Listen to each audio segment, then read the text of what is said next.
Doctors who had to break the news. What reaction stuck with you the most? 1. During my last week in residency, I had to tell a mother that her daughter was going to die. She came in talking the night before and had surgery for a life-threatening problem, but we thought she would make it after. Halfway through the day, her vitals and labs took a nosedive, and it was obvious that our efforts had only temporized her, but we lost. She was intubated and peaceful but was young and had 2 small kids. We have all seen TV drama-style screams, pounding on the table, begging for someone to do something, sobbing. When it's real, it's so much more complicated. Her mom was crying on the floor, asking me to take her organs to save her daughter. I'm not emotional, but that day wrecked me.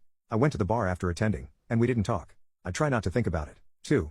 I worked in an internal medicine office and had to tell a patient that his HIV test came back positive. I asked the medical assistant to come get me as soon as he was checked in for his appointment so he would not have to wait very long for me in the exam room. I opened the door and he smiled and said, "I think I know what you're going to tell me." I nodded my head yes and he put his arms out to be hugged. He cried and we hugged.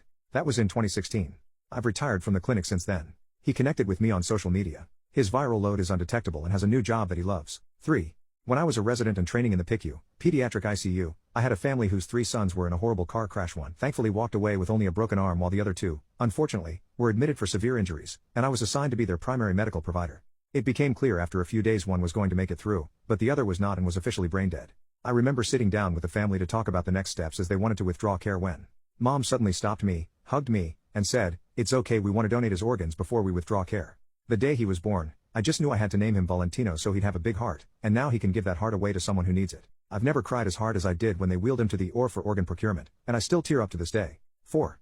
In the first year of being a doctor, a patient had an abrupt, very unexpected, code and died shortly after we had just discussed starting a new round of chemo the next day. He was fully laughing and just hanging out with his family in the room not 30 minutes before he passed. It was the kind of experience that shook you and made you consider leaving medicine because you do not know if you will ever trust yourself again. I lost it and spent 15 minutes ugly crying in a stairwell before I could bring myself to go to the family waiting room and tell them. But when I got there, they said they figured out what had happened. They were sad but thanked me for at least making his last day a happy one and hugged me. I slept on the floor that night out of exhaustion. Their reaction is the only reason I was able to peel myself up in the morning and get back to work. It has been years, but I will never ever forget it or him. 5.